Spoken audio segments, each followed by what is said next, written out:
waxaan salaamayaa qabanqaabeyaasha dowladda ugu horeeya sheekheena Sheekh Saacad iyo intay nagala soo qayb gashay ay marteenno ah iyo arday dowladda soo dhigan jirtay si fiican ugu taxnayd. Bismillahir Rahmanir Rahim. الحمد لله الذي أنزل على عبده الكتاب ولم يجعل له عوجا قيما لينذر بأسا شديدا من لدنه. دوسيا يعني لا دوسيا محمد أحمد علي دوسيا فرح عمر دوسيا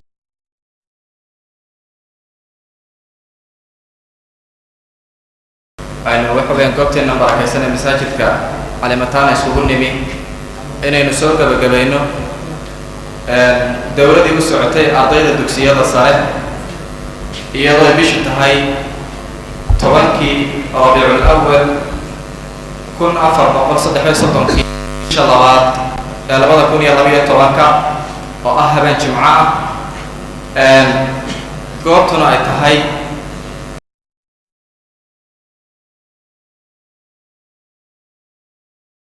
intaan bilaaban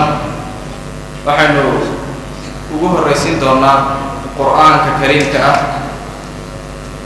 oo uu noo akhriyo doono walaalkeen Cabdiraxmaan Cali. وأنا منا المسلمون ومنا القاسطون فمن أسلم فأولئك تحروا رشدا. سعتي مدلل ويجا كان قيد باتين runtii arday gaaraysa 200 arday oo isugu jira wiilal gabdhaba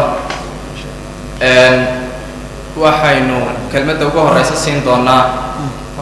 sheekhana Sheekh Cabdiraxmaan Axmed Bullaane isugu timi dhalinyarada soo dhamaysatay dowladda cilmiga ah ama quraaniga ah ee ka kooban ardayda dugsiyada sare. marlaba waxaan idin leeyahay assalaamu calaykum waraxmatullah. ما شاء الله والنصيب هشان وأن هرب جري أما الساحة السماوية لأن تكعصوا إلا هلا خلق سوق بنقابية دورين كسيدة كانوا كلاء أو دائرة وحبرنا يسوق سوق بنقابية iyadoo ay macruuf horey loogu ahay inay hay'adaha kiristaanka ama nasraaniga ah hawlahan oo kala qabtaan iyadoo dhalinta ama da'yarta meel kale ilaahay baa mahadda iskale in la helo culimo dowladka noocan soo qaban qaad u soo samaysan barnaamijyada sida tan oo kale ah. waxaan salaamayaa qabanqaabeyaasha dowladda ugu horeeya sheekheena Sheekh Saacad iyo intay nagala soo qayb gashay ay marteenno ah iyo arday dowladda soo dhigan jirtay si fiican ugu taxnayd. waxaan ku salaamayaa salaanta islaamka assalaamu calaykum waraxmatullaahi wabarakaatu. intaa ka bacdi walaalayaal waxaan isku baraarujin doonaa kelmadda yar ee markaa waqtiga kooban layna siiyey bal in yaroo ka mid ah waxyaabaha inaga dambeeya ee aakhiro iyo marka waxa weeyaan dhibta ay leedahay iyo saynu iskaga ilowsanahay. dowladii socotay soo bilaabatay 31 bishii December 2011 dowladaas oo runtii ardayda loo faa'iideeyay oo iyaguna ka faa'iideysteen waqtigoodii fasaxa ahaa iyaga oo markaa haystay 10 cisho oo kaliya dabadeedna 15 cisho looga dhigay oo ay runtii ka faa'iideysteen. waxaan kaloon u mahadnaqayaa maamulka masaajidka Sheekh Maxamed Aadan oo runtii isaguna nagu dhiiri geliya sidii markaa ardayda barnaamijyada loogu soo diyaarin lahaa iyo sidii markaa marba walba garab taagan runtii sidii da'yarta ay diinta ugu barbaar lahaayeen masaajidkana ugu soo xidhmi lahaayeen iyo maaragtay marti sharafta iyo maaragtay runtii dadka qiimaha badan leh ee beedka Ilaahay iyo xafladeena nagala soo qayb galay dhamaantiin waa maaragtay Ilaahay ka jasaaysiyo kolley intaanan malaha hawsha sii galin waxaan u yeedhi lahaa hadday joogaan labadii maamule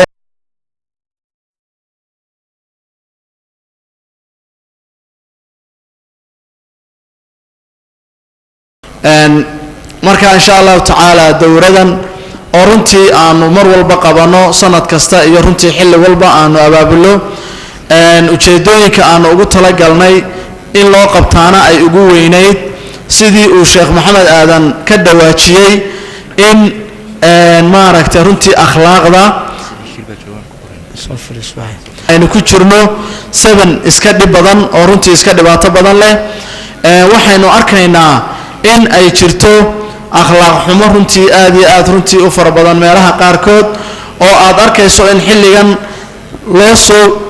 diyaargaroobay sidii markaa dhallinyarada muslimiinta ah weliba in la marin habaabiyo iyadoo runtii qasul fikriga maanta jira oo aad iyo aad runtii mar walbana jiray horena uu u jiray iminkana uu jiri doono haddaynu dhowr soo qaadano waxaa ka mid ah waxaa ku qoran ardayga leedhaa cabdirasaaq maxamed jaamac falyatafadal mashkuur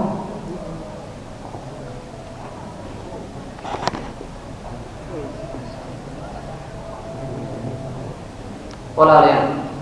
waxaa muhiimaddu ay tahay marka ay dad geeridu u timaado laba xaaladood ba ugu imanaysaa marka waxaa weeyaan inaguna ku taagannahay ilaahay baa subxaana wa tacaala noo sheegay خلقت الحلقون وأنتم حين تنظرون ونحن أقرب منكم ولكن لا تبصرون markay kusoo ururto naftu xawlmaridida oo labadan qanjira idinku marka waxa weeye waad u taagantihiin waad eegaysaan annaga laakiin sidii dadu ilaahi subxaana wa tacaala falowlaa خلقت الحلقون waxaa jira arday iskuulladiina dhigta oo jumciyadda ku xidhan oo dowlada loo qaban jiray may caadiga iskuulladooda dhigta iyo dhacaysane irshaad ku jiraan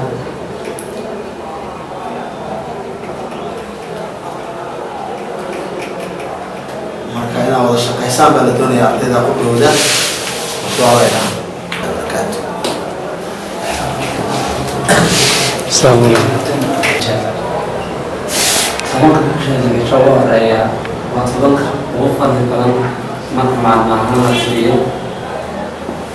سنة وطبعاً وفر الكلام إلى سبحانه وتعالى قرآن صبراته وهل الفجر وليالي العشر والشفع والوتر تقرأت الصبح أي فجرية وحاولت مع المنطقة على العلوية طبعاً قوة رأيه يشمل المقبل عن السعاوة غير أن الحجاب الشرع محل متى وحولنا بالشرعي حتى تشاهد ريليك اللي بيقول عليه وحسن وأتمنى عشان كويس فلوت كويس كريه يقول لي وهاي أخته رافية هذا يوصلنا المطعم عشان سنة الجنات يعني خارج قف وركض قال يا رجل سادت الدنيا وقت كويس سواء شاينا كنت بدرس الأدب كده نايم